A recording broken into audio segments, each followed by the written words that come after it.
Special shoutout nga pala kay Ronel Plaza especially Ana na nag-donate ng 50 pesos GCash, maraming salamat sa iyo Lord sa iyong suporta. Ako ang tagapagmana ng pinakamayamang tao sa mundo. Kabanata 1451. Isang bagay sa telepono. Anyway, I gave them 2 chances just now, but they don't appreciate it at all. What can I do now? Walang magawang sabi ni Fatima. Ate Fatima, huwag kang magalit sa kanila, o pwede mo naman akong bigyan ng pabor, hindi ba? Walang magawang sabi ni Jen Alo. Matapos marinig ang mga salita ni Jen Alo.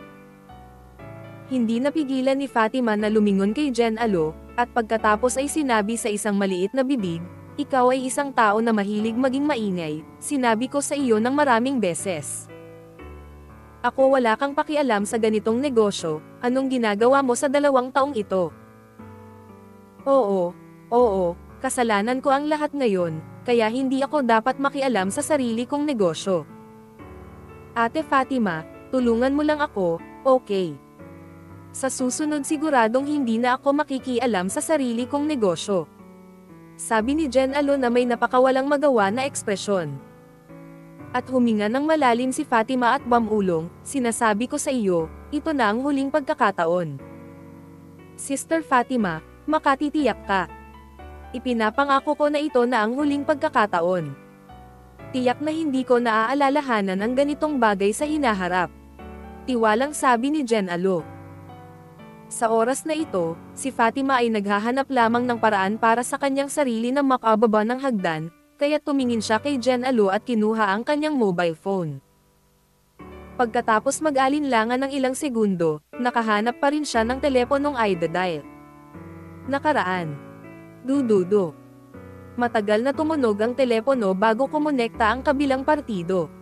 Kamusta? Sa kabilang side ng phone ay boses ng isang matanda.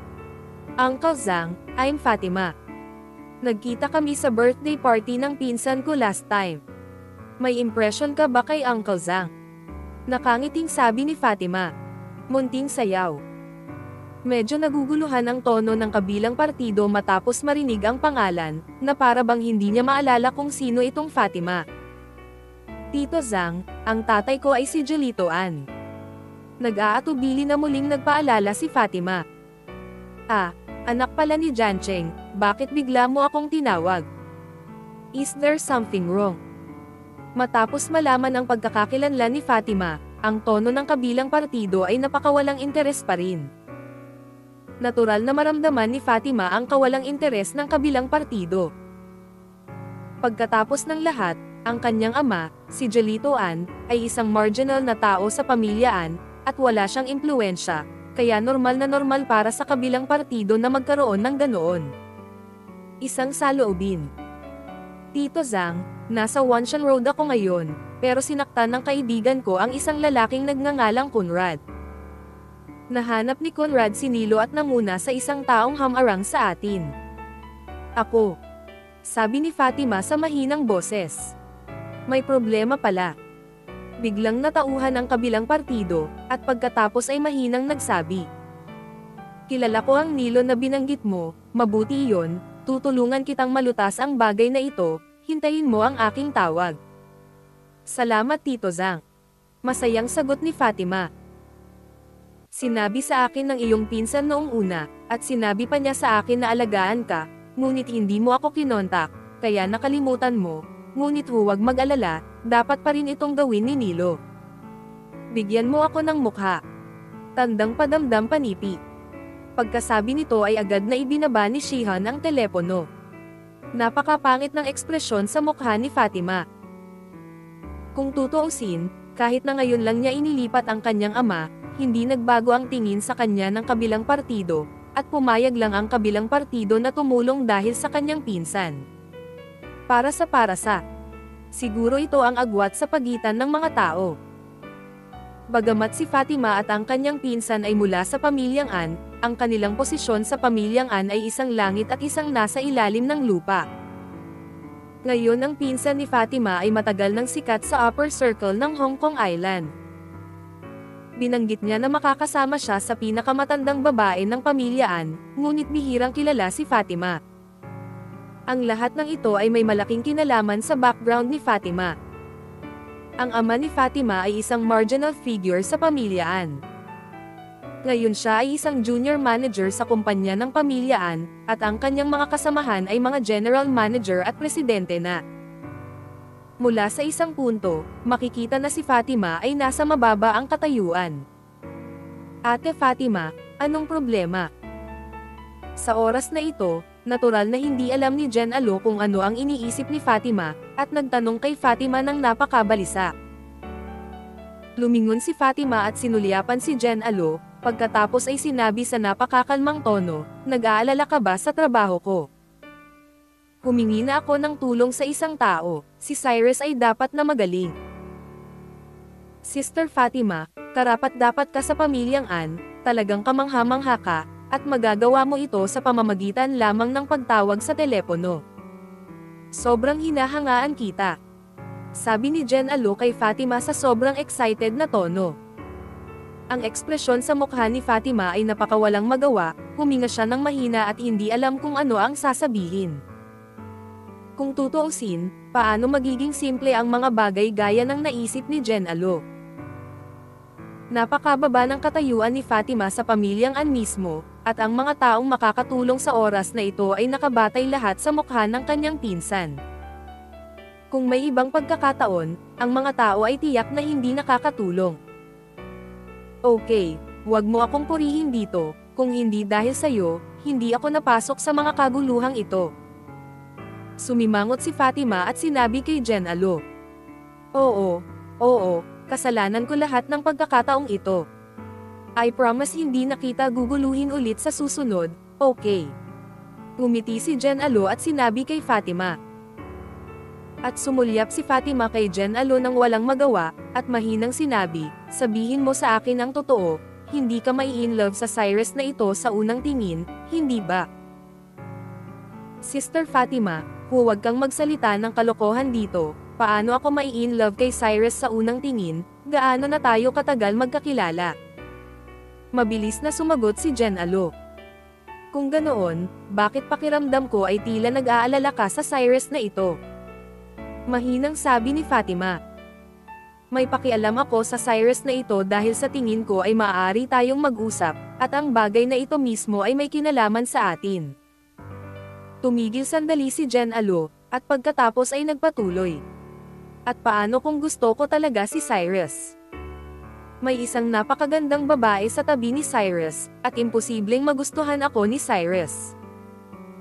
Sinulyapan ni Fatima si Jen Alo nang walang magawa, at hindi na nagsalita pa.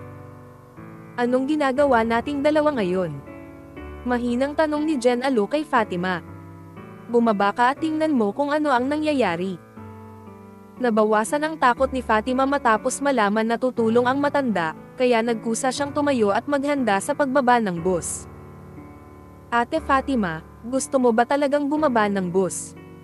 Nagmamadaling tanong ni Jen Alo kay Fatima. Kung hindi, malumanay na sagot ni Fatima. Pagkatapos mag-alinlangan ng ilang sandali, mabilis na sinundan ni Jen Alo si Fatima palabas ng kotse. Kabanata 1452. Kalimutan mo na lang. Sabay-sabay. Naglakad na sina Cyrus at Trixie sa harap ni na Conrad, Nilo at iba pa, at direktang pinalibutan ng mga taong ito sina Cyrus at Trixie. Pero ang atensyon ng karamihan ay kay Trixie. Kung tutuusin, napaka-sexy ng figure ni Trixie, kahit na may sunglasses sa mukha, nabighani pa rin ang mga tao. At hindi man lang pinansin ni Trixie ang mga taong ito, kaya kahit na ang mga taong ito ay nakatitig ng diretso kay Trixie, ang ekspresyon ng kanyang mukha ay napakalmado. Ikaw ang nabali sa braso ni Conrad ngayon lang, hindi ba? Si Nilo ay humakbang pasulong at walang ekspresyong tinanong si Cyrus. At bahagyang sinulyapan ni Cyrus si Nilo, at pagkatapos ay mahinang sinabi. Oo, ang braso ng lalaking ito ay talagang pinutol ko, ano sa palagay mo? Anong gusto ko? Tumisi si Nilo, at saka bamulong. Anak, hindi ka dapat taga Hong Kong Island, tama? Hindi. Marahang umiling si Cyrus. No wonder sobrang yabang niya. Umiti si Nilo, at pagkatapos ay nagpatuloy. Bibigyan kita ng mukha dahil hindi ka lokal mula sa aming panig. Una sa lahat, sinira mo ang kamay ng aking kapatid. Kailangan mo man lang akong bigyan ng gamot at pagkatapos ay humingi ka ng tawad. At sa wakas ay hayaan ang magandang babae sa tabi mo na samahan ako sa loob ng 1 linggo, tapos na ang usapin ngayon, ano sa palagay mo? Haha. Hindi napigilan ni Cyrus na umiling at ngumiti. Anong tinatawa-tawa mo anak? Tanong ni Nilo habang nakadilat ang mga mata. Wala lang, itatanong ko lang sana kung magkano ang gastos sa pagpapagamot sa tingin mo ang nararapat. Tanong ni Cyrus sa napakakalmang tono. Conrad, sa tingin mo magkano ang mga gastos sa pagpapagamot? Lumingon si Nilo at tinanong si Conrad. At tumingin si Conrad kay Cyrus pataas at pababa, nagngangalit ang kanyang mga ngipin at sinabing, hindi bababa sa 500,000. Okay, pagkatapos ay 500,000 pesos, basta babayaran mo ang pera at hayaan ang babaeng iyon na manatili sa akin ng 1 linggo, tapos na ang bagay na ito. Casual na sabi ni Nilo. 500,000. Saglit na nag-alinlangan si Cyrus, pagkatapos ay bahagyang tumango at sinabing, okay, dahil gusto mo ng 500,000, maaari kong ibigay sa iyo ang pera. Tungkol naman sa plano mong hayaan ang babaeng ito sa tabi ko na samahan ka ng 1 linggo, pagkatapos ay kailangan mong hilingin sa kanya ang kanyang opinyon. Beauty, ano sa tingin mo? Tila hindi inaasahan ni Nilo na masayang sasang-ayon si Cyrus, at sumigaw kay Trixie ng labis na nasa sabik. Isang bakas ng pang-aalipusta ang sumilay sa mga mata ni Trixie, at nagpout siya at sinabing, naiinis ako kapag tumitingin ako sa isang katulad mo, kaya please lumayo ka sa akin. Bitch, anong ibig mong sabihin? Excited na sigaw ni Nilo. Napakasimple ng ibig niyang sabihin, sa tingin niya ay nakakadiri ka, hayaan mong umalis siya. Nakangiting sumigaw si Cyrus at pagkatapos ay nagpatuloy. Dahil sa tingin niya ay kasuklam-suklam ka, kaya wala akong planong ibigay ang aking 500,000. Biglang ibinaling ni Nilo ang kanyang ulo upang tingnan si Cyrus. Sa sandaling ito, napagtanto niya na pinaglalaroan ni na Cyrus at Trixie ang kanilang mga sarili. Boy, are you kidding me? Naniniwala ka bang hinayaan kitang gumapang palabas dito ngayon? Kinagat ni Nilo ang kanyang mga ngipin at sinigawan si Cyrus na may galit na galit. Kung may kakayahan ka, maaari mong subukan. Nakangiting sagot ni Cyrus. Okay, pagkatapos ay ipapaalam ko sa iyo kung gaano ako kagaling ngayon. Malakas na sigaw ni Nilo. Matapos marinig ang mga salita ni Nilo, ang lahat ay hindi nag-alinlangan, kinuha lamang ang lalaki at sumugod patungo sa posisyon ni Cyrus. At casual na kinuha ni Trixie ang kanyang mobile phone para tumawag. Tigilan mo yan. Ngunit sa sandaling ito, isang malinaw at malakas na boses ang narinig sa likod ng lahat. Matapos marinig ni Nilo ang boses na ito, lumingon siya sa likuran niya, at agad na nakita sina Fatima at Jen alone na kabababa lang ng sasakyan. Nang makita ng lahat si Fatima, muli silang nagpakita ng nagulat na mga ekspresyon. Pagkatapos ng lahat, kahit na si Trixie ay napaka-sexy sa mga oras na ito, palagi siyang nakasuot ng salaming pang-araw, kaya hindi nakikita ng lahat ang hitsura ni Trixie. Ngunit iba si Fatima. Sa oras na ito, labis na kamangha-mangha ang pakiramdam ni Fatima, at mas lumalaban si Nilo sa gayong inosenteng babaeng estudyante sa kolehiyo. Conrad, ang swerte mo ngayon. Nakilala mo talaga ang 2 top-notch beauties. Kung ipapahiga mo ang 2 babaeng ito sa kama, hindi ba mas masaya kaysa sa pagiging emperador? Inilabas ni Nilo ang kanyang mga ngipin at nakangiting sinabi kay Conrad.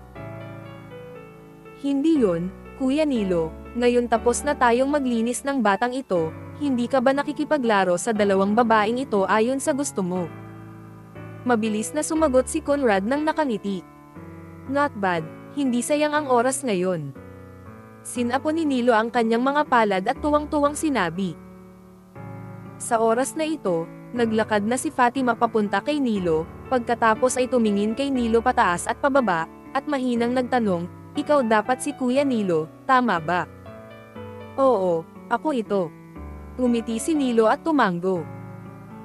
Kaibigan ko ang taong ito, kung hindi, kalimutan na lang natin ang tungkol dito ngayon, huwag ituloy ang gulo, hindi ito makakabuti sa sinuman.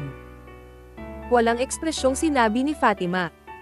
Ganito ba ang kaso ngayon? Hindi napigilan ni Nilo na mapamura matapos marinig ang mga salita ni Fatima, at pagkatapos ay mahinang nagsabi, "Beauty, hindi ka ba nalilito? Nabalian ng kaibigan mong ito ang kamay ng kapatid ko, ikaw na ngayon." Sinabi pa niya sa akin na kalimutan ko ito, at kung ito ay totoo, kung gayon paano ko ito ipapaliwanag sa aking mga kapatid? Kung ganoon ano pa ang gusto mo? Walang ekspresyong tanong ni Fatima kay Nilo. Napakasimple lang. Ang gastos sa pagpapagamot na 500,000 pesos ay hindi bababa sa 1 sentimo. At ikaw at ang babae ay kailangang manatili sa akin ng 1 linggo, ang bagay na ito ay tapos na, kung hindi, ang batang ito ay hindi magagawa ito ngayon. Gusto ko nang makaalis dito. Walang ekspresyong sinabi ni Nilo. Kuya Nilo, ako. Ibinuka ni Fatima ang kanyang bibig para magsalita. Hindi kita bibigyan ng 250,000 kahit 1 sentimo. Kung luluhod ka at humingi ng tawad sa akin ngayon, maaari kong piliin na pakawalan ka. Ngunit sa sandaling ito, pinutol ni Cyrus ang mga salita ni Fatima. Siya. Sa isang iglap, lahat ng naroroon ay napalingon sa kinatatayuan ni Cyrus. Maging si Fatima ay tumingin kay Cyrus na nagtataka. Cyrus, anong kalokohan ang pinagsasabi mo dito? Isang Fatima ang sumigaw kay Cyrus na may malalaking tubig na mga mata. I'm not talking nonsense. I can give this person one last chance now. Basta lumuhad siya at humingi ng tawad sa akin, tapos na ang usapin ngayon. Kung hindi siya humingi ng tawad, then I can only choose to do it. Napakakalmang sabi ni Cyrus. Kabanata 1453. Pagsadyap. Anong klase kang bata ka? Huwag mong isipin na hindi ka magagapi sa kaunting kungfu. Tinitigan ni Conrad si Cyrus at sumigaw. Oo, Kuya Nilo, I don't think you should talk nonsense with this kid. Let's clean up this bata, and he'll be honest kapag tapos na tayo. Tama na yan, huwag kang magsalita ng kalokohan sa ganitong klaseng tao. Ang mga nakababatang kapatid ni Nilo ay sumigaw sa tuktok ng kanilang mga lalamunan. Tumingin si Nilo kay Cyrus pataas at pababa, at pagkatapos ay sinabi na may blankong mukha. Hindi ka talaga kumakain ng toast at kumakain ng masarap na inumin, kung hindi kita lilinisin ngayon, sa tingin ko ay hindi ka talaga. Alam mo ba kung anong apelyido mo? Magsisimula ka na ba? Nakangiting tanong ni Cyrus. Mga kapatid, linisin mo ang batang ito para sa akin, ipaalam sa kanya kung gaano tayo kagaling. Tinitigan ni Nilo ang kanyang mga mata at sumigaw na may napakasabik na ekspresyon. Crash. Matapos marinig ang mga salita ni Nilo, lahat ay nagmadaling pumunta sa kinatatayuan ni Cyrus. Sa kabilang banda, mukhang walang magawa si Fatima, dahil hindi niya maintindihan kung bakit ganoon ang sinabi ni Cyrus para sadyang galitin si Nilo. Sa simula, ang bagay na ito ay medyo simple, ngunit pagkatapos gumawa ng ganoong hakbang si Cyrus, naging bagay na ito mas komplikado. Walang utak itong si Cyrus. Walang magawang sumigaw si Fatima, pagkatapos ay humakbang pasulong at malakas na sinabi. Nilo, hindi mo ba ibibigay ang mukha ni Jasper Zhang ngayon? Matapos marinig ang mga salita ni Fatima, hindi napigilan ni Nilo na tumahimik sandali, pagkatapos ay ibinaling ang tingin kay Fatima, at nagtatakang nagtanong, sino ang kasasabi mo lang? Hindi mo kilala si Jasper Zhang, di ba? Walang ekspresyong sinabi ni Fatima. Kilala mo talaga si Jasper Zhang. Ang ekspresyon sa mukha ni Nilo ay tila nagulat pa. Siyempre, alam ko. Buong pagmamalaking tumango si Fatima. Nagsimulang mag-alinlangan ang ekspresyon sa mukha ni Nilo, dahil alam niyang malaking tao pa rin si Jasper sa isla ng Hong Kong. Underworld man ito o puti, napaka-impluwensya niya. Kung nasaktan niya si Jasper, hindi magandang bagay para sa kanya. Paano ko malalaman kung kilala mo talaga si Master Zhang? Pagkatapos mag-alinlangan sandali ni Nilo, sinabi niya sa mahinang boses. Siyempre alam ko. Kung hindi ka naniniwala sa akin, tatawagan ko na si Uncle Zhang. Mabilis na sabi ni Fatima. Okay, pwede kang tumawag. Tumingin si Nilo kay Fatima at tumango. Huminga ng malalim si Fatima, pagkatapos ay kinuha ang kanyang mobile phone, hinanap ang numero ni Jasper at dinial ito. Ngunit pagkaraan ng mahabang panahon, hindi sinasagot ng kabilang partido ang telepono. At nakangiting sinabi ni Nilo. Beauty, kilala mo ba talaga si Jasper Zhang? Kung kilala mo si Jasper Zhang, bakit hindi nila sinasagot ang mga tawag mo? Baka may ginagawa ako. Walang magawa si Fatima, at pagkatapos ay nagpatuloy sa pagtawag. Ngunit sa sandaling ito, biglang nakatanggap ng text message ang cellphone ni Fatima. Ako ay nasa isang pulong at ang aking mga tao ay lumipas na. Matapos makita ang text message na ito, ang mga mata ni Fatima ay kumislap sa pananabik, at mabilis niyang sinigawan si Nilo. Ito ay isang text message mula kay Tio Zhang. Darating ang tao, sandali lang. Walang kamalay-malay na tiningnan ni Nilo ang mga text message sa telepono ni Fatima. At pagkatapos ay walang sabi-sabing, okay, pagkatapos ay maghintay na lang tayo dito, kung walang darating pagkatapos ng isang oras, pagkatapos ay ipapaalam ko sa iyo ngayon. Ikaw ay maganda. Maghintay lang. Naramdaman ni Fatima na hindi magbibiro si Jasper tungkol sa ganitong bagay, kaya diretso siyang sumagot. At walang plano si Cyrus na magmadali sa oras na ito. Napakasimple ng dahilan. Sa mga oras na ito, ayaw ni Cyrus na magdulot ng gulo. Napakaraming tao sa kabila. Kapag ang laban ay talagang natuklasan ng mga pulis, pagkatapos ay malalantad ang kinaroroonan ni Cyrus. Kaya naramdaman ni Cyrus na mas mabuti kung malulutas niya ang bagay na ito nang walang ginagawa. Siyempre, kung ang taong hinahanap ni Fatima ay talagang walang silbi, kung gayon ay mapipili lamang ni Cyrus na gawin ito sa huli. Pinili ni Trixie na kunin ang kanyang mobile phone at tumawag. Sandaling ipinaliwanag ni Trixie ang sitwasyon sa kanyang panig sa kabilang partido. Pagkatapos ay ibinaba ang telepono, humakbang ng mataas na takong at lumakad papunta sa gilid ni Cyrus, at mahinang sinabi kay Cyrus. Master de la Cruz, nakahanap na ako ng makakalutas nito. Problema. Okay lang, hindi mo kailangang mag-alala. It's nothing more than some ants, there's nothing to worry about, otherwise I don't want to reveal whereabouts. Tinatamad akong makipag-usap ng walang kaparerakan sa mga taong ito. Nilaingga ni Cyrus ang kanyang ulo upang tingnan si Trixie at mahinang sinabi. Naiintindihan ko ang ibig mong sabihin, young Master de la Cruz. Mabilis na tumango si Trixie.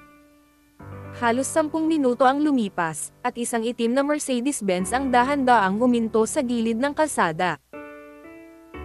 Matapos makita ang Mercedes-Benz na kotseng ito, bahagyang nag-alinlangan ang mga mata ni Nilo, dahil alam niyang hindi ito ang kotse ni Jasper, ibig sabihin, hindi si Jasper ang dumating. At ang taong tinawagan ni Trixie ay hindi ang kotseng ito, kaya hindi napigilan ng lahat na magpakita ng naguguluhang ekspresyon.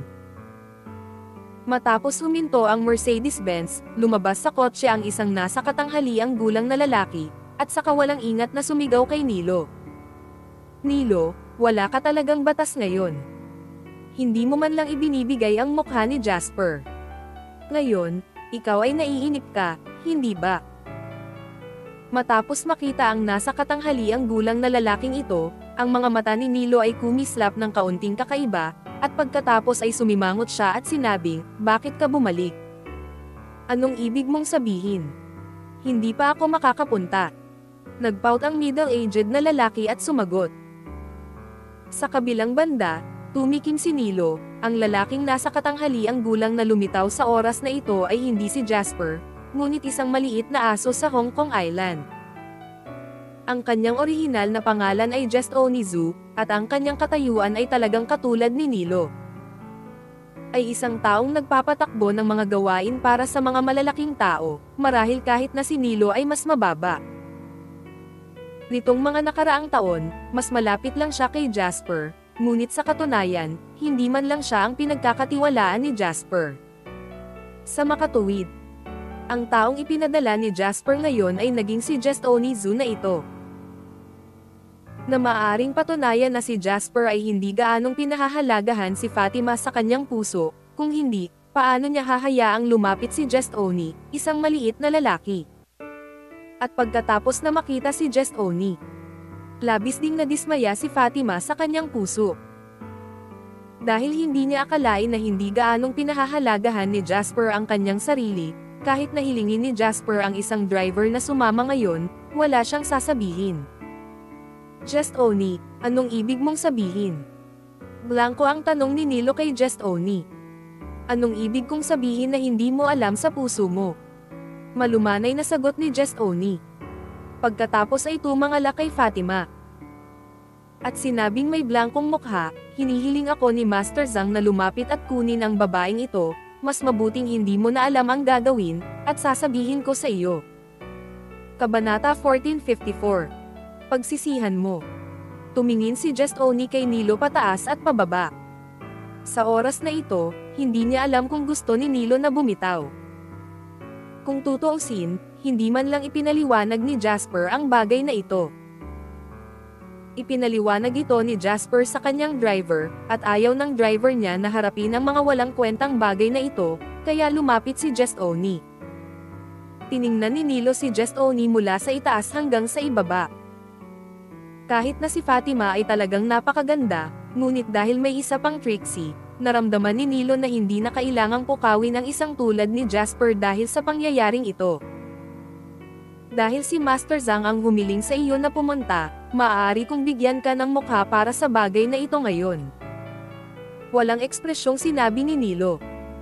Ang mga mata ni Fatima ay kumislap sa pananabik matapos marinig ang mga salita ni Nilo. Bagamat si Just Oni ang dumating ngayon, basta't mailigtas si Cyrus, hindi mahalaga kung sino ang dumating. Hehe, kahit anong gawin mo, tapos aalisin ko lahat ng mga to. Nakangiting sabi ni Just Oni. Kunin mo silang lahat.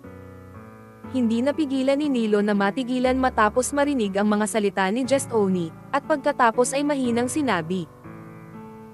Just Oni, ngayon pa lang ay binigyan na kita ng maraming mukha, ngunit kailangan mo akong bigyan ng kaunting mukha, tama ba? Anong ibig sabihin? Napakurap si Just Oni at nagtanong sa isang kahina-hinalang tono. Anong ibig mong sabihin, hindi mo ba alam sa puso mo?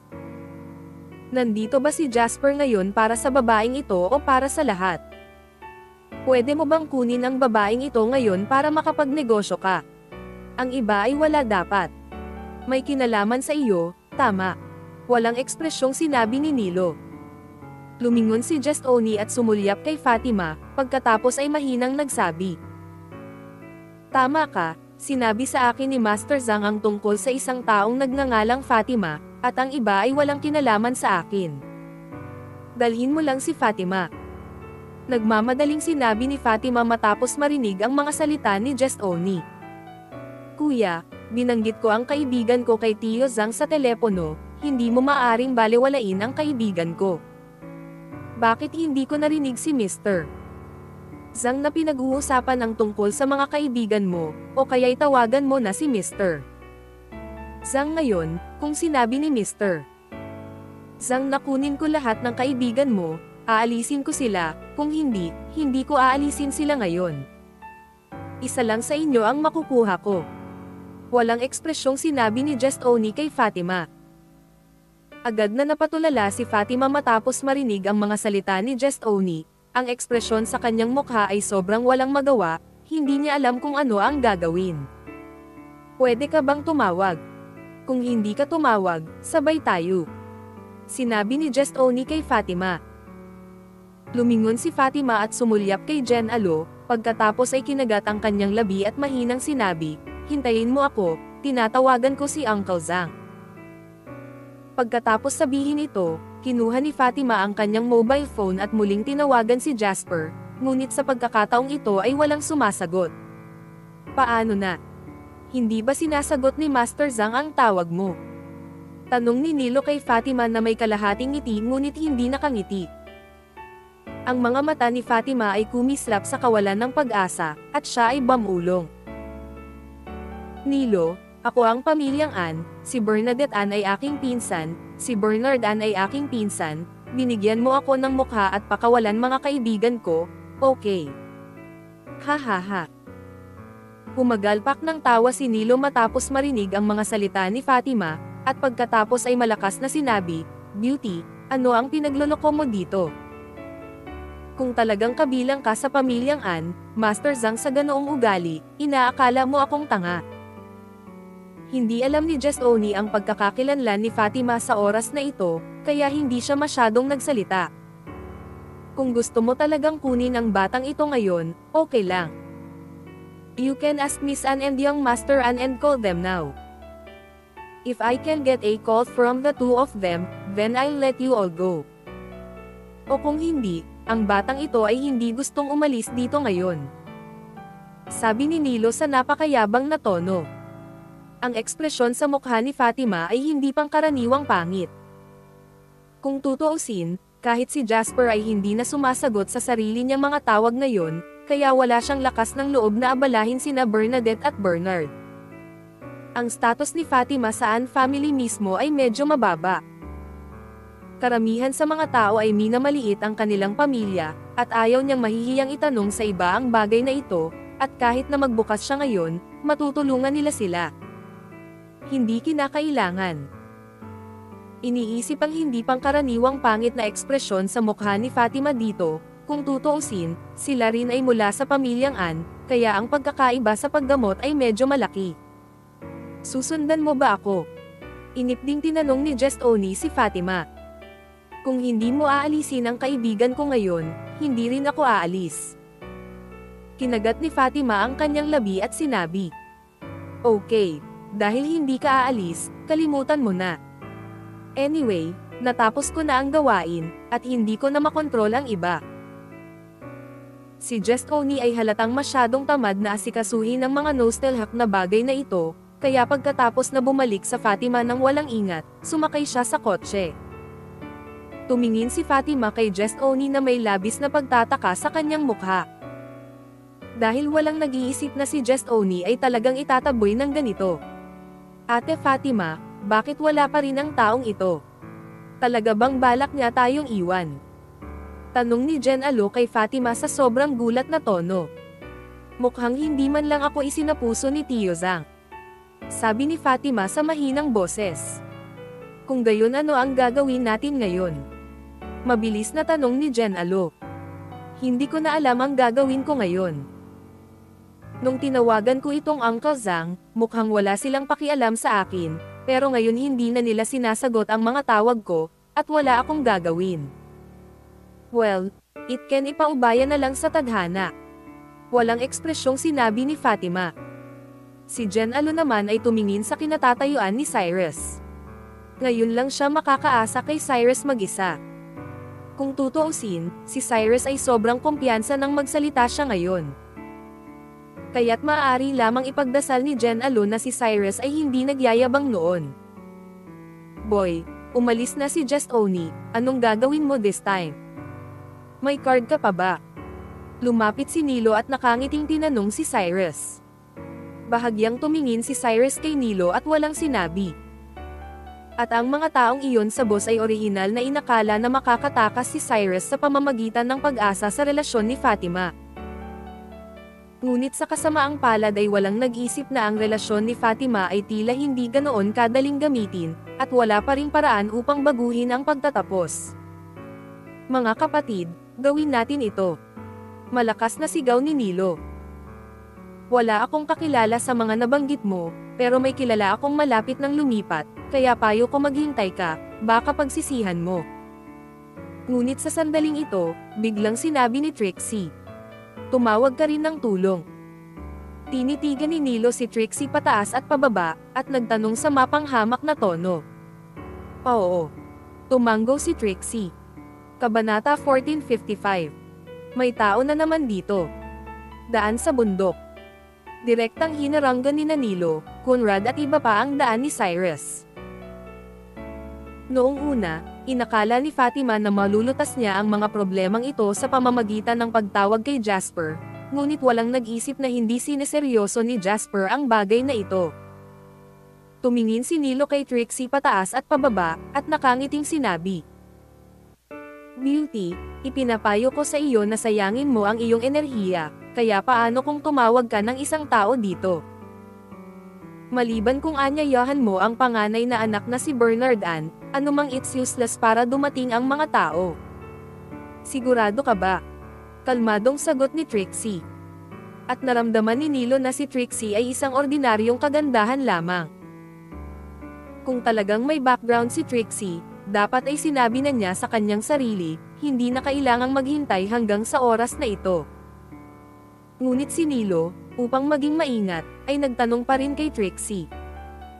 "Beauty, ano ang pangalan ng taong tinawagan mo?" "Joseph Zhao." Mahinang sabi ni Trixie. Matapos marinig ang mga salita ni Trixie, lahat ay nagpakita ng naguguluhang ekspresyon. "Sino si Joseph Zhao? Hindi mo pa ba narinig ang pangalang ito?" "Oo, mukhang walang malaking lalaki na nagngangalang Joseph Zhao dito, di ba?" Nagsimulang mag-usap ang mga nakababatang kapatid ni Nilo sa mahinang boses. At ang ekspresyon sa mukha ni Fatima ay medyo naguguluhan din. Gayunpaman, si Fatima ay isa ring miyembro ng pamilya Ann, kaya nakipag-ugnayan siya sa maraming malalaking tao, ngunit hindi pa niya narinig ang pangalang Joseph Zhao. Nandito lang ang 2 taong ito para maglakbay, paano kaya nila makikilala ang malalaking tao sa Hong Kong Island? Walang magawa si Fatima. At sumigaw si Conrad sa tuktok ng kanyang boses. "Sino ang taong ito na sinasabi mo? Bakit hindi ko pa ito narinig? Hindi mo ba narinig?" Lumingon si Trixie kay Conrad. Si Nilo, sa kabilang banda, ay nakatayo doon sa buong oras. Pakiramdam niya ay pamilyar sa kanya ang pangalan, ngunit hindi niya maalala kung sino ang taong ito. "Ang taong sinasabi mo ay si Sheriff Zhao." Sa sandaling ito, nagbago ang mukha ni Nilo, at sinigawan niya si Trixie sa sobrang excited na tono. "Oo, siya ang sheriff." Tumanggo si Trixie. Saglit na natigilan ang lahat ng naruroon, at ang mga ngiti sa kanilang mga mukha ay nawala lahat. Maaaring kakaunti lamang ang nakakaalam ng pangalang Joseph Zhao, ngunit kung ito ay ang 3 salita ni Sheriff Zhao, masasabing alam ito ng lahat. Pagkatapos ng lahat, ang mga taong pinakakinatatakutan ng mga batang bastos na ito ay maaaring ang istasyon ng pulisya at mga taong iyon. Sa oras na ito, lahat ng naruroon ay nakatitig sa posisyon ni Trixie, at walang nag-aakalang makikilala ni Trixie ang gayong makapangyarihang tao. "Kilala mo ba talaga si Joseph Zhao?" Tila medyo kinabahan si Nilo at tinanong si Trixie. "Oo, tinawagan ko si Joseph ngayon lang, at sa palagay ko ay malapit na siya dito." Diretsong tumanggo si Trixie. Sa katunayan, hindi kailangang hanapin ni Trixie si Joseph para sa walang kabuluhang bagay na ito.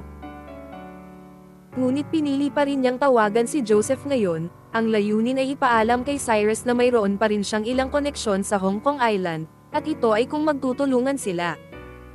Ginagamit lang ni Trixie si Cyrus. Si Nilo ay tila medyo naguguluhan sa oras na ito. Kung tutuusin, kung ang taong dumating ay talagang si Ann Hong mula sa pamilyang Ann, maaaring hindi siya masyadong matakot, ngunit kung ang taong dumating ay si Joseph, kung gayon ang mga bagay ay magiging mahirap. "Kuya Nilo, sa tingin ko ang babaeng ito ay nagsasalita ng walang kaparakan dito.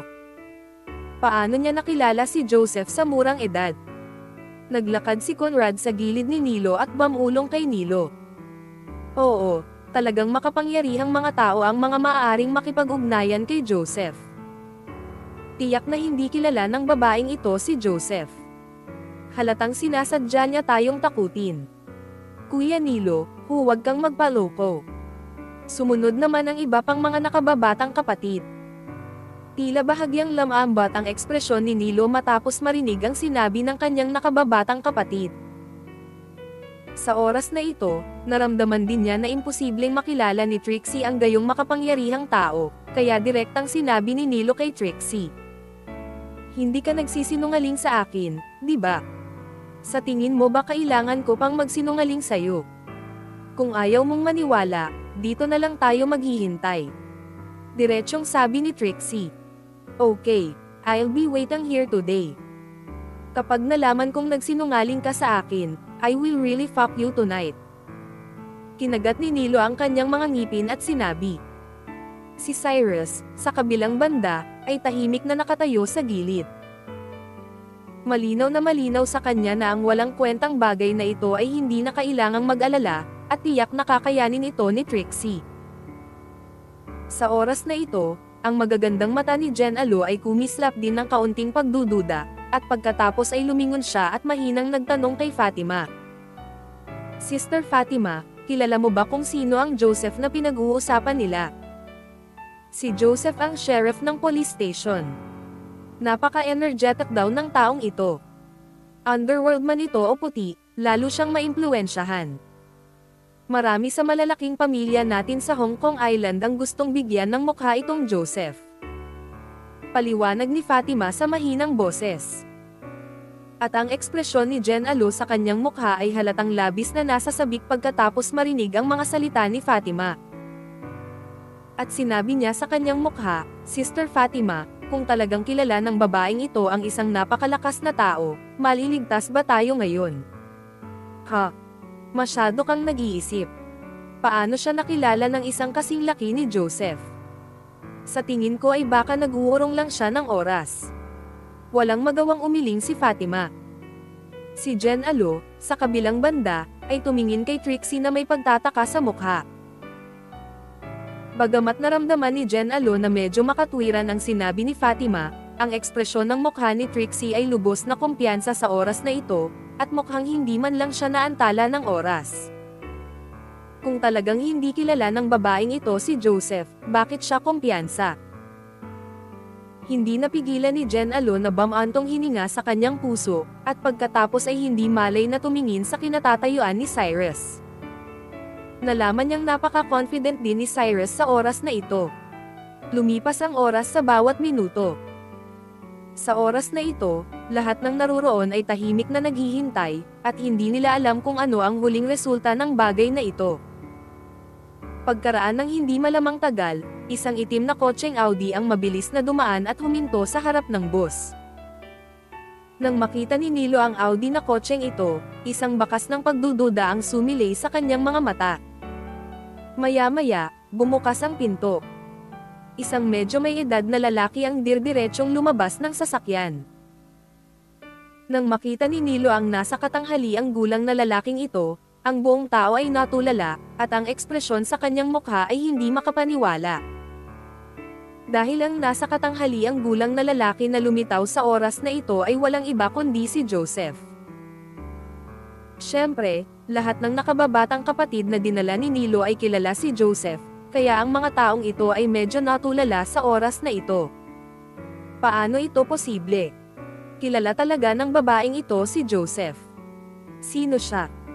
Tinitigan din ni Fatima ang kanyang malalaking mata na puno ng tubig at bamantong hininga. Kabanata 1456. Paano ito haharapin ng maayos? Pagkababa ng bus, si Joseph ay nagmamadaling naglakad sa harap ni Trixie, at sinabi sa isang napakagalang na tono, Miss Chi, pasensya na po, medyo nahuli ako. Nakuha ni Trixie ang pangalang ito dahil kinuha niya ang apelyido ng kanyang ina.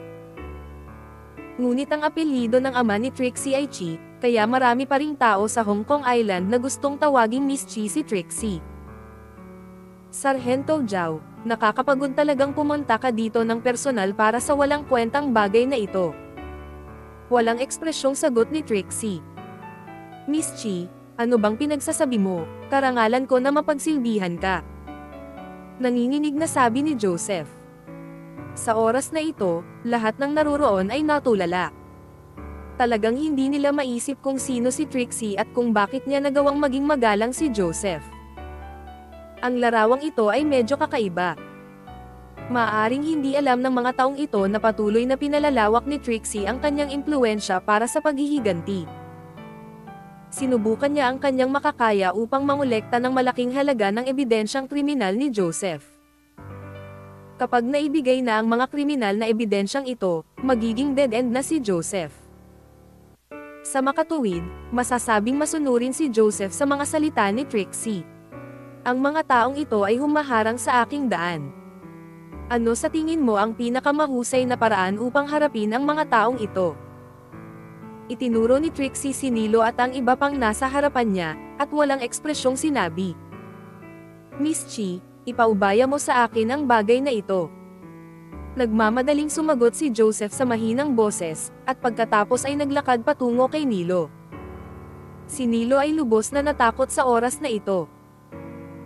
Dahil hindi niya inaasahan na kilala talaga ni Trixie si Joseph, at ginagalang ni Joseph si Trixie ng magalang, lahat ng ito ay maaaring patunayan kung gaano kamahal ang pagkakakilanlan ni Trixie. Noong una ay inakala ni Nilo na ang kakayahan ni Fatima na makilala ang isang tulad ni Jasper ang kanilang pinakadakilang trump card. Ngunit sinong mag-aakala na si Trixie ang may pinaka-nakakatakot na background? Kayo naman ang hamarang sa daan ni Miss Chi, diba? Sinigawan ni Joseph si Nilo at ang iba pa sa malamig na boses, na parang ibang tao ito.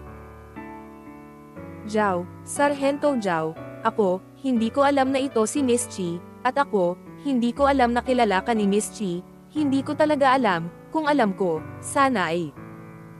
Nauuto si Nilo at gustong magpaliwanag. Nakuha. Si Joseph ay hindi nagsalita ng walang kaparirakan, at direktang sinampal niya si Nilo sa mukha gamit ang isang backhand. Si Nilo ay napaatras ng 2 hakbang, tinitigan si Joseph na may sobrang takot na ekspresyon, hindi alam kung ano ang gagawin. Tinanong ko ba ito sayo? Tinitigan ni Joseph si Nilo at nagtanong. Hindi. Kinagat ni Nilo ang kanyang mga ngipin at umiling. Sa oras na ito, ang lahat ng naruroon ay puno ng mga buntong hininga matapos makita ang eksenang ito. Walang nag-iisip na si Nilo, na napakayabang ngayon, ay magiging napakakumbaba sa harap ni Joseph, at hindi man lang siya ng ahas na magsalita. Wala akong pakialam kung ano ang dahilan mo, hinaranggan mo lang ang daan ni Miss Chi, problema mo yan, intindihin mo ang ibig kong sabihin. Walang ekspresyong sinigawan ni Joseph si Nilo. Naiintindihan ko. Mabilis na tumango si Nilo. Since you understand everything, why the hell are still standing here? Go and apologize to Miss Chi. Tinitigan ni Joseph ang kanyang mga mata at sumigaw na may galit na galit. Huminga ng malalim si Nilo, pagkatapos ay naglakad papunta kay Trixie at kinakabahang sinabi, Miss Chi, nagkamali ako. Bang! Itinaas ni Joseph ang kanyang paa at sinipa ang hita ni Nilo ng isang malaking sipa, pagkatapos ay tinitigan ang kanyang mga mata at sumigaw, lumuhad ka at humingi ng tawad. Well, si Nilo ay hindi nang ahas na magsalita ng walang kaparirakan. At mabilis na sumang-ayon, pagkatapos ay tumingin kay Trixie at sinabing, Miss Chi, ang bagay ngayon ay kasalanan ko, maaari mo ba akong bigyan ng isa pang pagkakataon? Alam kong mali ito. Nang tumabi si Fatima at makita ang eksenang ito, napuno siya ng emosyon, dahil sa sandaling ito ay naunawaan na niya kung bakit ganoon na lamang ang tiwala ni Cyrus at Trixie. Ang taong tulad ni Nilo ay maaaring wala sa paningin nilang dalawa. Hindi ko inaasahan na ganito kalakas ang magandang kapatid na ito.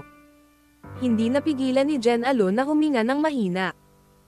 Oo, kung alam ko lang na makapangyarihan silang dalawa, hindi ko na kailangang mag-abala pa. Alam ni Fatima na siya ay ligtas, kaya ang kanyang tono ay halatang nakaka-relax. Sino ba itong Cyrus na ito? Makikilala pa niya ang isang tulad ni Joseph. Nagpatuloy si Jen Alo. Hindi maiwasan ni Fatima na tumingin kay Cyrus. Nalaman niyang si Cyrus ay hindi nagsasalita ng ilang salita mula simula hanggang katapusan. Ngunit si Cyrus ay nagbigay sa mga tao ng kakaibang kumpiyansa, na parang hindi niya isinasapuso ang mga bagay na ito. Sa lahat. Miss Chi, sa tingin mo ayos lang ito. Nakita ni Joseph na humingi na ng tawad si Nilo, kaya tinanong niya si Trixie nang nakangiti. Itong taong ito ay humiling sa akin na samahan siya ng 1 linggo ngayon lang. Ako ay labis na naiinis sa pangungusap na ito. Casual na sabi ni Trixie. May sinabi ka pa ba? Agad na nagbago ang ekspresyon sa mukha ni Joseph. At ang mga mata ni Nilo ay may bakas ng gulat habang siya ay yumuko kay Trixie at sumigaw sa tuktok ng kanyang boses. Miss Chi, hindi ko sinasadya, alam ko na talaga na ako ay mali, pakiusap, bitawan mo ako. Halika. Sige, huwag mo akong kilalanin sa parehong paraan. Sargento Zhao, paano sa tingin mo angkop ang ganitong uri ng tao? Lumingon si Trixie at tinanong si Joseph. Inilabas ni Joseph ang kanyang pistol pagkatapos mag-alinlangan sandali. Nang makita ni Nilo si Joseph na inilabas ang pistol, ang ekspresyon sa kanyang mukha ay tila mas natatakot, at nauutal siya. Sargento Zhao, huwag, alam ko na talaga na ako ay mali. Na-offend mo ang isang tao na hindi mo dapat. Tumugon si Joseph sa mahinang boses, pagkatapos ay direktang hinayla ang gatilyo. Tang! Isang malakas na putok. Ang bala ay direktang tumagos sa tuhod ni Nilo. Ano? Niyakap ni Nilo ang kanyang hita at napasigaw sa sakit. Ang lahat ng naroroon ay medyo natulala matapos makita ang eksenang ito, dahil sinong mag-aakala na si Joseph talaga ang bumaril. Kahit sina Fatima at Jen Alo ay hindi alam kung ano ang nangyayari. Unti-unting damaloy ang dugo sa hita ni Nilo, at ang mga nakababatang kapatid ni Nilo ay natakot at natulala sa oras na ito. Huwag kang manggahas na makipaglaban sa isang tulad ni Joseph. Nga pala, nandyan yung taong yun. Iniunat ni Trixie ang kanyang daliri at itinuro si Conrad sa hindi kalayuan. Nang walang anumang kalokohan, direktang itinaas ni Joseph ang kanyang pistol kay Conrad. Tang! Ang isa pang putok ay umalangaw-ngaw, at ang bala ay tumagos muli sa hita ni Conrad. Bumagsak din si Conrad sa lupa kasabay ng isang kalabog. Kabanata 1457. Nandito na ang pamilya Chi. Matapos makitungo kina Conrad at Nilo, lumingon si Joseph kay Trixie at nagtanong, Miss Chi, sa tingin mo okay na? Hindi pinansin ni Trixie si Joseph, ngunit lumingon kay Cyrus na nasa gilid. Alam ni Cyrus na tapos na ang bagay na ito, at wala siyang planong ipagpatuloy ang gulo, kaya naglakad siya patungo sa sasakyan. Sargento Zhao, maraming salamat sa bagay na ito ngayon, iimbitahan kita sa hapunan kung may pagkakataon ako. Bahagyang ngumiti si Trixie kay Joseph, pagkatapos ay tumalikod at sumakay sa kotse. Tumayo si Joseph sa lugar, at may kislap na kakaiba sa kanyang mga mata, dahil sa oras na ito napagtanto niya na ginagawa ni Trixie ang mga bagay na ito upang makita ang kahulugan ng binata. Ngunit hindi talaga maintindihan ni Joseph kung sino ang maaaring maging masunurin sa isang malawich na buhay tulad ni Trixie. Mukhang hindi madali ang taong ito. Napabuntong hininga si Joseph, pagkatapos ay tumalikod at sumigaw sa mga tao ni Nilo, ano pa ang ginagawa ninyong lahat dito? Umalis kayo. Matapos marinig ang mga salita ni Joseph, lahat ay gamaan, at mabilis na binuhat sina Nilo at Conrad sa kotse, at pagkatapos ay mabilis na nawala sa kalsada. Hindi na malaya nina Fatima at Jen Alo kung ano ang nangyayari hanggang sa makapasok sila sa kotse. Pagkabalik ni Cyrus at ng iba pa sa sasakyan, halos lahat ay tumingin kay Cyrus na may kakaibang tingin. Siyempre, ang karamihan sa mga tao ay tumingin kay Cyrus nang may pagtataka. Kung tutuusin, talagang hindi kapanipaniwala ang performance ni Cyrus ngayon. Sinong mag-aakala na makikilala ni Cyrus ang isang tulad ni Joseph sa murang edad? Dapat mong malaman na si Nilo at ang mga taong iyon ay mayroon ng buhay na hindi nila mangangahas na pukawin sa buong buhay nila. Dahan-daang pinaandar ng driver ang sasakyan. Nakaupo sa tabi ni Cyrus. Si Jen Alo ay tila medyo kinakabahan, hindi sinasadyang lumingon at sumulyap kay Trixie, at pagkatapos ay bamulong, Sister, napakaganda mo, paano mo nakilala ang isang tulad ni Sheriff Zhao? Ako ay mula sa pamilyang Chi, at normal na makilala si Joseph. Walang itinago si Trixie, at direktang sinabi. So ikaw ang pamilya Chi. Lumingon si Fatima at sinulyapan si Trixie, pagkatapos ay nagpatuloy. Kung ang pamilya Chi ay itinuturing na isang malaking pamilya ilang dekada na ang nakalipas, ngunit kung ikukumpara sa aming pamilyang An, ang pamilya Chi ay sadyang hindi isang malaking pamilya. Maimpluwensyang maliit na pamilya. Panipi. Ang galing talaga ng Angia mo, pero hindi ibig sabihin na makapangyarihan din ang side branch ng Angia mo, hindi ko alam kung ano ang dapat mong ipagmalaki. Si Trixie ay hindi nagbigay ng anumang mukha kay Fatima, at direktang ninisyan. Sino ang sinasabi mong side branch? Isang Fatima ang sumigaw bilang hindi pagsang-ayon. Kung hindi ka sidekick, paanong hindi ka kukuha ng isang tulad ni Jasper? Mahinang sabi ni Trixie. Ayoko lang maabala ang pamilya ko. Galit na sabi ni Fatima. Ayaw ng gulo o ayaw ng gulo? Patuloy nang inisyan si Trixie. Malapit na. Naramdaman ni Cyrus na medyo samobra ang sinabi ni Trixie, kaya kumunat ang noo niya at napag-alitan. Sa anumang kaso, tinulungan ni Fatima si Cyrus minsan ngayon. Bagamat wala itong epekto, ang pagtulong kay Cyrus sa ganoong kritikal na oras ay nagpapakita rin na napakabait pa rin ang puso ng batang babae, kung hindi, hindi siya magiging mabuti. Under normal circumstances. May abala. Matapos marinig ni Trixie ang mga salita ni Cyrus. May bakas ng galit ang sumilay sa kanyang mga mata, ngunit hindi siya naglakas loob na suwayan ang utos ni Cyrus, kaya't maaari lamang niyang piliin na itikom ang kanyang bibig. Ang mga mata ni Fatima ay kumislap sa pagmamalaki matapos makita na si Trixie ay hindi nagsasalita, at ang kanyang impresyon kay Cyrus ay agad na bumuti. Siya ay orihinal na nagplano na makipag-chat kay Cyrus, ngunit nang siya ay lumingon, nakita niya na si Cyrus ay nagkaroon na. Nakapikit ang kanyang mga mata, at hindi niya sinasadyang kausapin ang sarili, kaya hindi siya nagkusa na kausapin si Cyrus. Makalipas ang halos 10 minuto, pumunta sina Fatima at Jen Alo sa lugar para bumaba ng bus. Cyrus, nandito na tayo. Maingat na sabi ni Jen Alo kay Cyrus. Sige, ingat kayong dalawa. Malumanay na sagot ni Cyrus, at pagkatapos ay sumulyap muli kay Fatima. Sa oras na ito, mayabang na itinaas ni Fatima ang kanyang baba, na parang wala siyang balak na kausapin ang sarili. Walang magawang ngumiti si Cyrus at mahinang sinabi, salamat sa mga gawain ngayon. Humph. Malamig na bamantong hininga si Fatima, pagkatapos ay nagpatuloy. May konsensya ka. Dapat mag-ingat kayong dalawa sa Hong Kong Island, huwag isipin na maaari kang maging walang takot kung ikaw ang pamilya Chi, ang Hong Kong Island ay mas mahusay kaysa sa pamilya Chi. Sobra. Naiintindihan. Tumingin si Cyrus kay Fatima at tumango.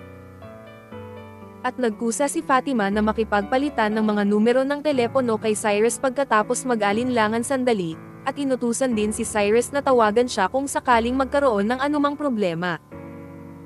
Alam ni Cyrus na may magandang intensyon din si Fatima, kaya hindi siya tumanggi.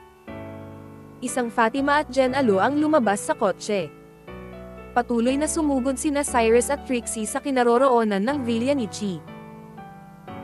Siguro dahil hindi nakausap ni Cyrus si Trixie noon, kaya hindi nagkusa si Trixie na kausapin si Cyrus habang nasa daan. Pagkalipas ng 1:00 ng hapon. Sa wakas ay dumating sina Cyrus at Trixie sa Yunding Mountain kung saan matatagpuan ang Chi Family Villa. Master de la Cruz, dumadaan sa Gentang Town sa harapang Gentang Mountain, at ang villa ng aming pamilya Chi ay nasa tuktok ng Gentang Mountain. Nagkusa si Trixie na sabihin kay Cyrus. Sige, pumunta muna tayo sa bayang nasa harap natin para kumain muna, tapos sabay tayong pumunta sa bahay niyo. Malumanay na sagot ni Cyrus. Ayos ito. Bahagyang tumango si Trixie. Dahil dito na lagi nakatira si Trixie, alam na alam niya ang kapaligiran ng maliit na bayan na ito, kaya diretso niyang dinala si Cyrus sa isang restaurant, at nag-order ng pagkain ang dalawa. Ngunit sa kalagitnaan pa lang ng pagkain, narinig ni Cyrus ang isang malakas na ingay na nagmumula sa pinto ng restaurant. Agad namang pumasok ang isang binata kasama ang 4 na bodyguards. Nakasuot ng itim na suit ang binata, hindi siya matangkad, at medyo kawawa ang itsura. At sa likod ng kabataan ay may 4 na bodyguard, itong 4 na bodyguard ay matatangkad, at lahat sila ay mga mandirigma. Si Rexel Chi pala. Matapos makita ang binatang ito, kumislap sa gulat ang mga mata ni Trixie, at sumigaw siya ng may kaba. Lumingon si Cyrus at sumulyap kay Trixie, pagkatapos ay mahinang sinabi, "Kilala mo ba ang taong ito?" Ang taong ito ay si Rexel Chi, ang pangalawang anak ng aking pangatlong tiyuhin, at dapat siyang dumating para sa ating dalawa. Paliwanag ni Trixie. Mukhang nag-leak yung balita naming dalawa sa Hong Kong Island. Malumanay na sagot ni Cyrus habang kumakain, na may napakalmadong ekspresyon sa kanyang mukha. Master de la Cruz, ang 4 na tao sa likod ni Rexel ay mga bodyguard ng pamilya Chi namin, at lahat sila ay mga mandirigma, kailangan mong mag-ingat. Sabi ni Trixie sa mahinang boses. Kabanata 1458. Makuha mo ba? Bagamat alam na ni Cyrus na narito ang mga tao mula sa pamilya Chi, napakalma pa rin siya, na parang hindi niya isinasapuso ang mga taong ito mula sa pamilya Chi. Kinabahan pa rin si Trixie sa mga oras na ito.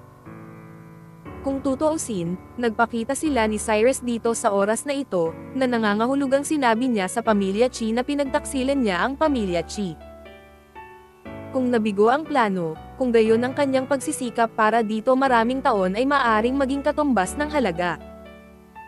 Sa oras na ito, naglakad na si Rexel sa harap ni Trixie, at pagkatapos ay nakangiting sinabi, "Ate, bakit hindi mo sinabi sa amin pagdating mo sa bahay? Magdadala ako ng susando sa iyo." Tumingin si Rexel kay Trixie nang may mapang-akit na mga mata habang nagsasalita. Bagamat magkadugo din sina Rexel at Trixie, sa katunayan, napakaraming taon nang pinagnanasan ni Rexel ang katawan ni Trixie. Ngunit walang magawa, ibibigay ng pinuno ng pamilya Chi ang Trixie kay Francis sa hinaharap, kaya hindi nang ahas si Rexel na gumawa ng anuman kay Trixie. Gayunpaman, alam na ng kasalukuyang pamilyang Chi na pinagtaksilan sila ni Trixie, kaya ngayon ay nasa bulsa na ni Trixie sa mga mata ni Rexel. Hanggat nahuhuli niya si Cyrus ngayon, ano ang gusto niyang gawin kay Trixie? Ano kayang gawin ito ni Trixie? Medyo natuwa si Rexel nang makita niya ang magandang anyo ni Trixie, nakakapanabak na may lagay ang gayong kagandahan sa kanyang kama. Matapos malaman ni Rexel na bumaba sina Trixie at Cyrus sa bus, pinangunahan niya ang mga tao na hanapin ang buong bayan, ngunit hindi niya inaasahan na magiging napakabuti ng kanyang kapalaran, kaya mabilis niyang nahanap sina Cyrus at Trixie. "Rexel, anong ginagawa mo dito?" Huminga ng malalim si Trixie at walang ekspresyon na sinigawan si Rexel. Dapat mong malaman na si Trixie ay nagkakaroon ng sariling lakas ng hindi sinasabi sa pamilya Chi. Kaya ang Trixie ay may sariling business empire sa Hong Kong Island, na hindi maihahambing sa mayamang pangalawang henerasyon ng pamilya Chi na naghihintay na mamatay. "Ate, hindi mo ba alam kung ano ang gusto kong gawin?" Ayon sa impormasyon na mayroon tayo ngayon, nakipagsabuatan ka sa mga tagalabas para i-frame ang pamilya Chi natin, kaya inutusan ako ng may-ari ng pamilya na ibalik ka. As for what na gawin sa iyo ang susunod, iyon ang negosyo ng may-ari. Tumigil sandali si Rexel, pagkatapos ay nagpatuloy. "Trixie, palagi kang tinatakpan ng padre de pamilya noon. Kaya hindi ako nang ahas na gumawa ng anuman sa iyo. Ngunit iba na ang sitwasyon ngayon, ikaw ang makasalanan ng aming pamilyang Chi, payo ko sa iyo, mas mabuting bilisan mo itong hulihin, kung hindi ay mahuhuli ka kapag nagtiis ka ng hirap. Rexel, kung maglakas loob kang hawakan ako ngayon, subukan mo." Sumigaw si Trixie na may malalaking tubig na mata. "Subukan mo lang." Nang walang anumang kalokohan, ibinaling ni Rexel ang kanyang ulo at sinigawan ang bodyguard sa likod niya. "Ano pa ang ginagawa mo? Hulihin mo ang dalawang ito para sa akin at ibalik sila. Matapos marinig ang mga salita ni Rexel, ang 4 na bodyguard ay direktang sumugod kina Trixie at Cyrus. May kislap na kakaiba sa mga mata ni Cyrus, at pagkatapos ay tumayo siya at sinabing walang ekspresyon. Dahil lang gusto mo akong mahuli. Nakakatawa. Boy, stop talking nonsense. Sigaw ng isa sa mga bodyguard, at saka inabot ang kamay para hawakan ang balikat ni Cyrus. Hinampas ni Cyrus ang kanyang backhand at sinampal ito. Bang! Isang malakas na putok. Sinampal ni Cyrus ang bodyguard at sinampal ang bodyguard palabas, at ang bodyguard ay humampas sa mesa. Dapat mong malaman na ang bodyguard na ito ay halos 1.9 metro ang taas at tumitimbang ng higit sa 200 kilo. Ang ganoong malaking tao ay bumangga sa mesa at agad na nabasag ang mesa sa isang bagsak. Ano? Nataranta ang mga bisita sa hotel nang marinig nila ang tunog, walang humpay na nagsisigawan. Tumingin si Cyrus sa bodyguard na sinampal niya, at may bakas ng pagkagulat sa kanyang mga mata. Dahil hindi naisip ni Cyrus na pagkatapos matutunan kung paano gamitin ang ininsayo niya, ang pagtaas ng lakas ay magiging sobrang nakakatakot. Tunay na mandirigma ang taong nasample ni Cyrus kanina.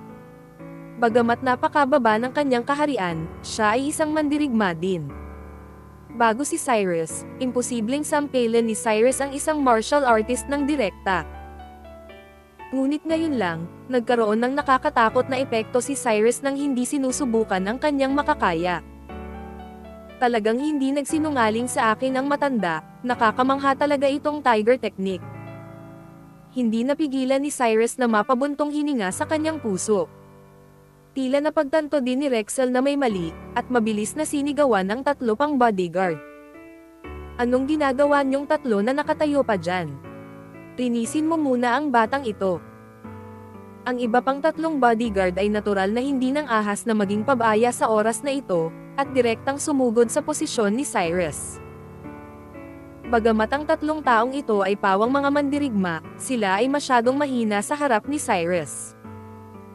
Sa isang kisap mata, direktang binasag ni Cyrus ang lahat ng 3 bodyguard. Nakita na ni Trixie ang putok ni Cyrus noon, ngunit hindi niya inaasahan na ang lakas ni Cyrus ay magiging sobrang kakilakilabot. Kapag kaharap ang 4 na mandirigma ng mag-isa, ang 4 na mandirigmang ito ay walang pagkakataon na lumaban, ito ay isang kompletong instant na pagpatay. Nakatayo doon si Rexel na tulala, na may sobrang takot na ekspresyon sa kanyang mukha. Kung tutuusin, isang segundo bago niya ini-imagine kung paano niya sisirain si Trixie, ngunit sa sumunod na segundo ay nabasag ang kanyang pantasya. Agad siyang ginaising ng mga terorista ang puwersa ni Cyrus. Ito, sino ang taong ito? Paano nakakatakot ang lakas niya? Tumayo doon si Rexel at tumingin kay Cyrus na may sobrang takot na ekspresyon. Rexel, wala ka bang planong bawiin ako ngayon? Bakit hindi mo gawin ngayon? Matapos malaman ni Trixie ang tungkol sa tunay na lakas ni Cyrus noong araw na iyon. Ang kanyang nervyos na mood ay agad na kumalma, at malamig na tinanong si Rexel habang nakahawak sa kanyang mga balikat. Trixie, ngayon hinahanap na kayong dalawa ng buong Hong Kong Island. Imposibleng umalis kayong dalawa dito. I advise you to go ahead and capture. Tumayo si Rexel sa lugar at nanginginig na sumigaw. Iyang Master de la Cruz, gusto niyang mahuli tayong dalawa. Nilinga ni Trixie ang kanyang ulo upang tingnan si Cyrus, at maislan na sinabi. May nahuli ba? Umisi si Cyrus, pagkatapos ay humakbang pasulong at hinawakan ang kwelyo ni Rexel. Anong ginagawa mo? Sabihin ko sa iyo, ako ang pamilya Chi. Sigaw ni Rexel kay Cyrus na may sobrang takot na ekspresyon. Sabihin mo sa akin kung ano pa ang inihanda ng pamilya Chi para harapin ako.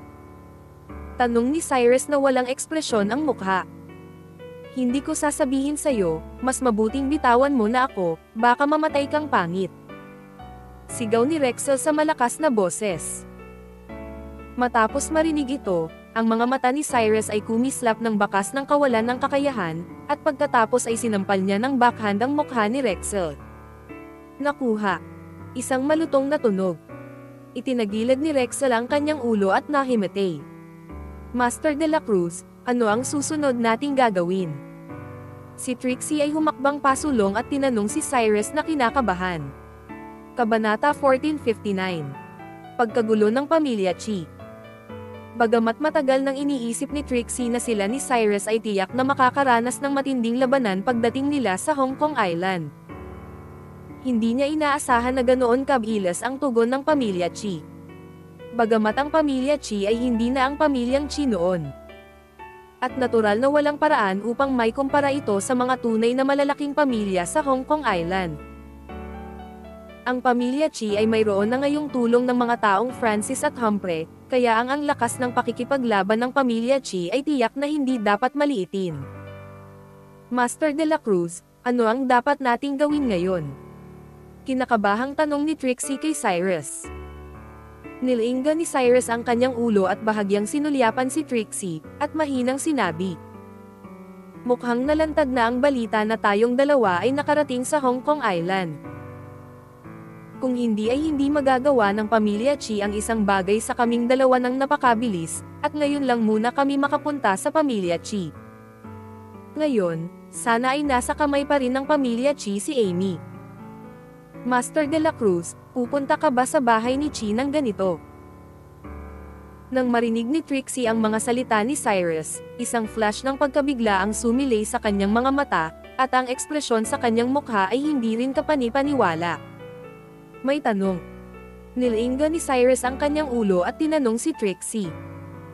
Master de la Cruz, sa tingin ko ang pamilya Chi ay dapat na gumawa ng isang plano upang makitungo sa ating dalawa.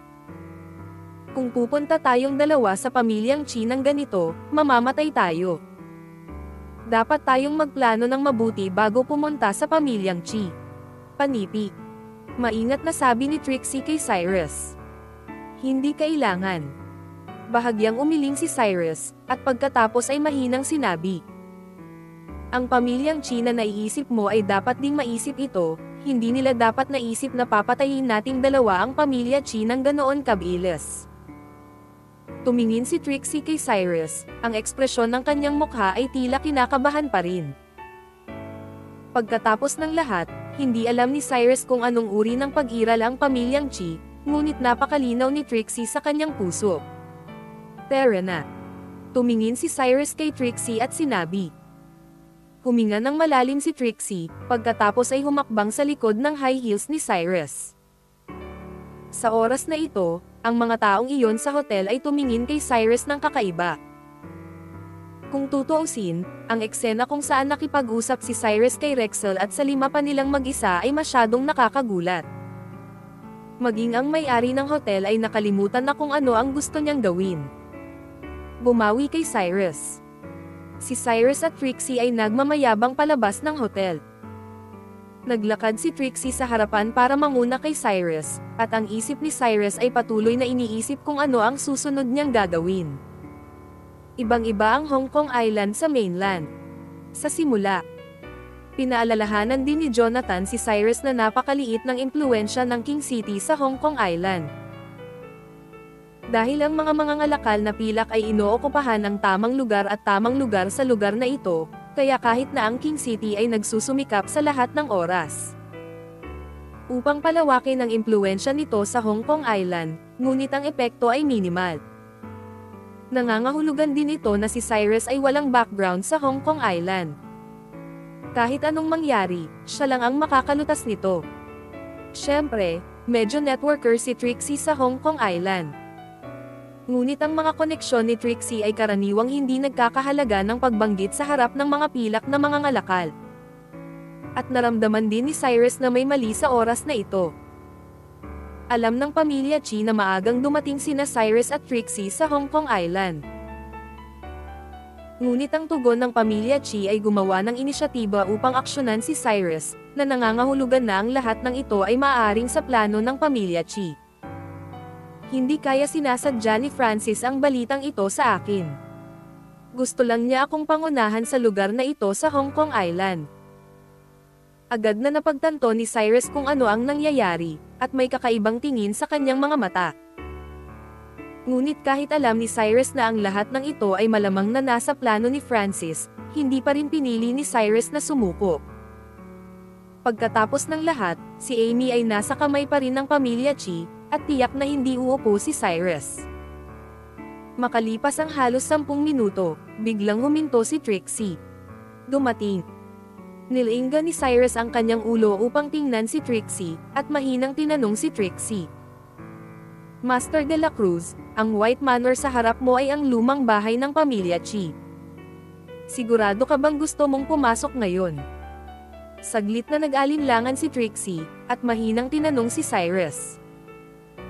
Dahan-daang itinaas ni Cyrus ang kanyang ulo at sinulyapan ang vilya na nasa harapan niya, at mahinang sinabi, dahil dumating na ang lahat, pumasok tayo at tingnan. Nang marinig ni Trixie ang mga salita ni Cyrus, isang bakas ng kawalan ng kakayahan ang sumilay sa kanyang mga mata, ngunit alam din niya na kahit anong sabihin niya ay walang silbi, at si Cyrus ay nagpasya na pumasok. Sa kabilang banda, sa vilya ng pamilya Chi. Sa oras na ito, ang mga matataas na miyembro ng pamilyang Chi ay lahat ay nagtitipon sa sala, na para bang may pinag-uusapan silang mabangis. Gayunpaman, ang lalaking nasa katanghaliang gulang na nakaupo sa pangunahing upuan ay ang kasalukuyang pinuno ng pamilya Chi at si Rogelio Chi, ang pinakamatandang tiyuhin ni Trixie. Sa katunayan, si Rogelio ay napakakaraniwan pa rin kumpara sa ama ni Trixie. Kung hindi dahil sa intervention ni Francis, ang taong nakaupo sa posisyon na ito ay dapat na ama ni Trixie. Matapos mamatay ang ama ni Trixie, matagumpay ding naging pinuno ng pamilya Chi si Rogelio.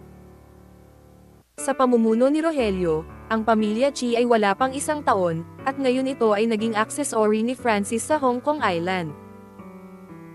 Kung hindi dahil sa negosyo ni Francis sa Hong Kong Island na kailangang pamahalaan ng pamilya Chi, maaaring matagal nang malungkot ang kasalukuyang tahanan ng pamilya Chi.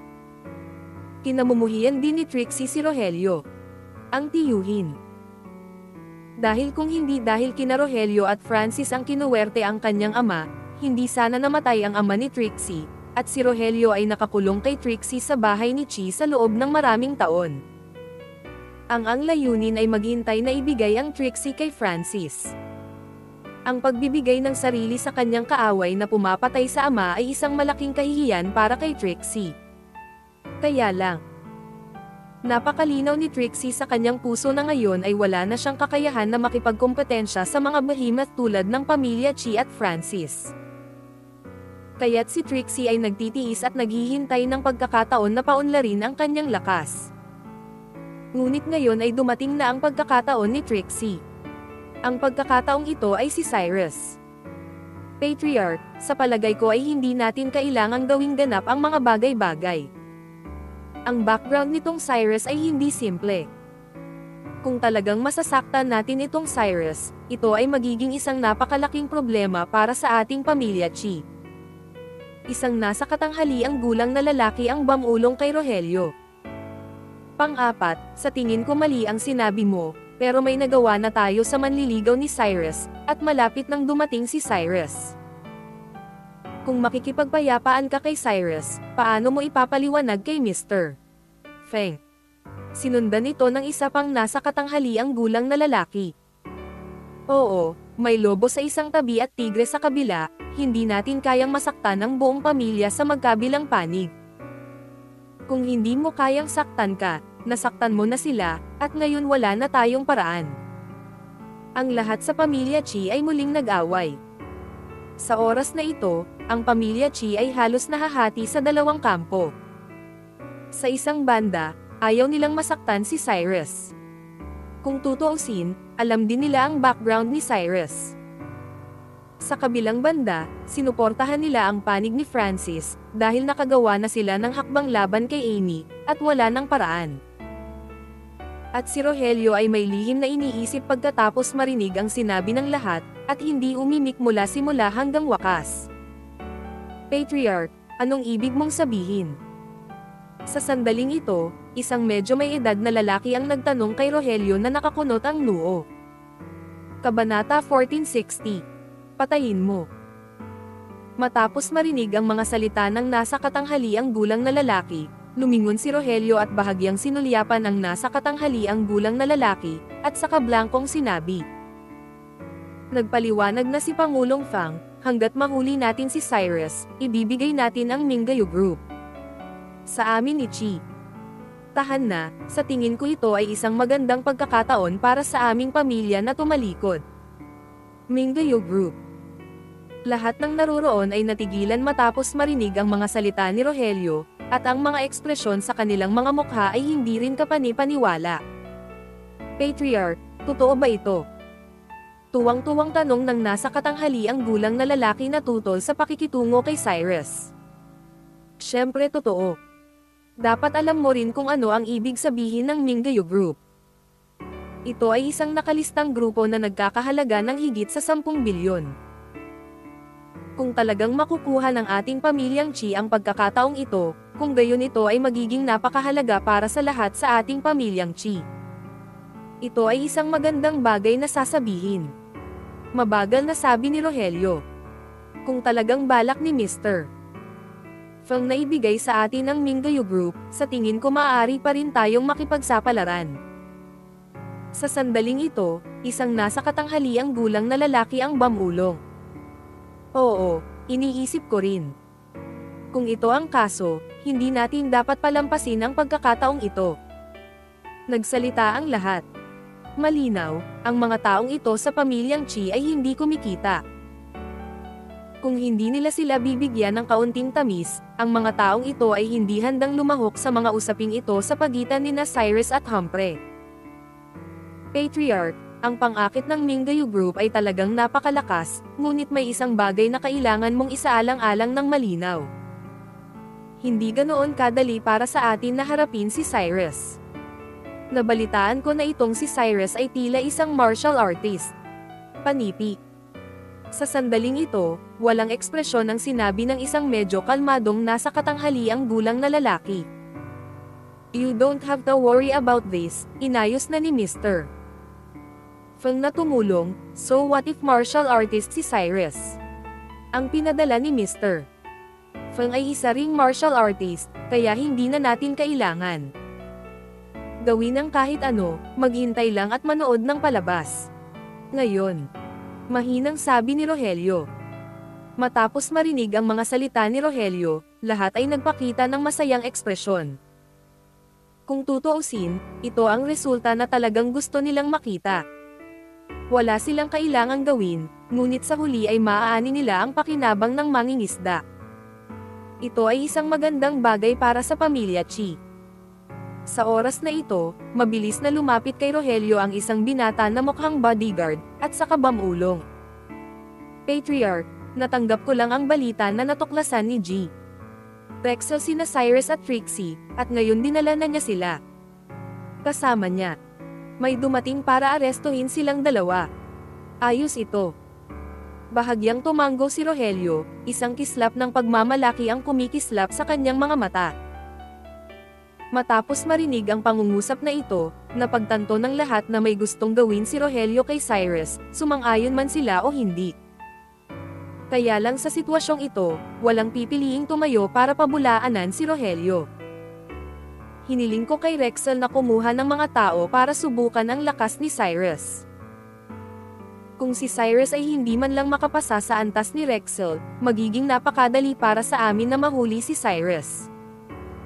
Kung mapapasa ni Cyrus ang antas na ito ng Rexel.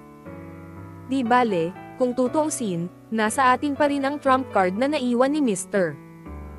Feng. Tumingin si Rogelio sa karamihan at nagpaliwanag ng nakangiti. Patriarch, hindi ka ba natatakot na takutin ang mga ahas? May kainahinalang tanong ng isang medyo may edad na. Hindi mo kailangang mag-alala tungkol dito. Naimbestigahan na namin itong si Cyrus.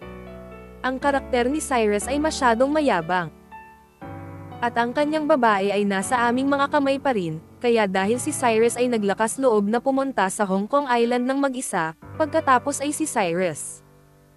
Tiyak na hindi ito basta-basta. Umalis ka. Mahinang sabi ni Rogelio. I just didn't expect na ang babaeng Trixie ay magtataksil sa Chi family natin ng ganoon kabilis. Kung alam ko lang, pinaalis ko na ang babaeng ito.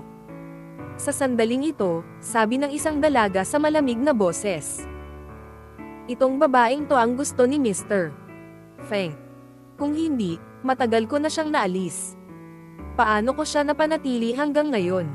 Mahinang sabi ni Rogelio. May-ari ng bahay. Sa sandaling ito, ang isa pang bodyguard ay sumugod sa sala sa takot. Anong nangyari? Tanong ni Rogelio na nakakunot ang noo nang makitang medyo wala sa lugar ang mod ng bodyguard. Patriarch, lahat ng bodyguard na dinala ni Mr. Rexel ay natalo ng binata sa tabi ni Trixie. Nakakatakot ang lakas ni Cyrus. Wala kang pagkakataong ibalik ang telepono sa harap ni Cyrus. Sigaw ng bodyguard na sobrang excited na ekspresyon. At bahagyang nagbago ang ekspresyon ni Rogelio matapos marinig ang mga salita ng bodyguard, kumunot ang noo at sinabing, napakalakas ng Cyrus na ito. Oo, hindi namin nakalain na ang galing ni Cyrus na ito ay sobrang nakakatakot. Mabilis na sabi ng bodyguard. Tumingin si Rogelio sa bodyguard na nasa harap niya na may pangit na ekspresyon, ngunit hindi nagsalita. Patriarch, dinala ni Trixie si Cyrus sa gate ng villa. Sa sandaling ito, tuwang-tuwa ang isa pang bodyguard. Ano? Nasa pintuan na. Si Rogelio ay tila hindi nakaalis sa pagkagulat ngayon, nang marinig niya ang isa pang nakakagulat na balita. Walang nakaisip na napakabilis ni Cyrus at Trixie kaya dumiretso sila sa pintuan ng villa. Bakit ang lakas ng loob nitong si Cyrus? Diretso sa pinto. Isang nasa katanghaliang gulang na lalaki mula sa pamilya Chi ang sumimangot at may kahinahinalang sinabi. Oo, hindi ko inaasahan na ganito kabilis ang bilis nitong si Cyrus. Sinundan ito ng isa pang nasa katanghaliang gulang na lalaki. Patriarch, hindi mo ba sinabi na sinampal na ni Mr. Feng ang isang master para harapin si Cyrus? Nasaan ang master na iyon? Ang tuktok ng pamilya Chi ay nag-aalalang nagtanong kay Rogelio. Matapos marinig ang pangungusap na ito. Ang mga mata ni Rogelio ay kumislap ng bakas ng kawalan ng kakayahan, at siya ay sumimangot at sinabing, ang mga tao ni Pangulong Fang ay malamang na hindi pa dumarating. Ano? Napatay na si Cyrus, pero hindi pa dumarating ang mga tao ni Mr. Feng. Kung gayon ano ang dapat nating gawin ngayon? Hindi ba biro ito?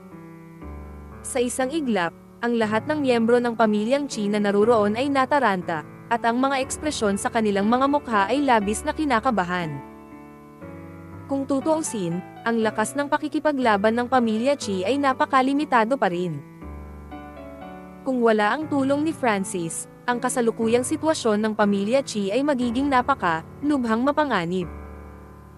Patriarch, bakit hindi tayo magpanggap na sumuko at magantala ng ilang sandali? Sa sandaling ito, sabi ng isang binata. Pumunta si Cyrus sa babaeng iyon ngayon. Kung pipiliin mong sumuko ngayon, kailangan mong ibalik ang babaeng iyon kay Cyrus. Sabi ni Rogelio na nakakunot ang noo. Sa ilang sandali, lahat sa pamilya Chi ay hindi napigil ang huminga ng malalim. Ngayon ay maaari na lamang nating hayaan ang mga bodyguard na ito mula sa ating pamilya na pigilan si Cyrus at tumulong na maantala sandali. Tinatayang darating ang mga tao ni Mr. Feng sa lalong madaling panahon.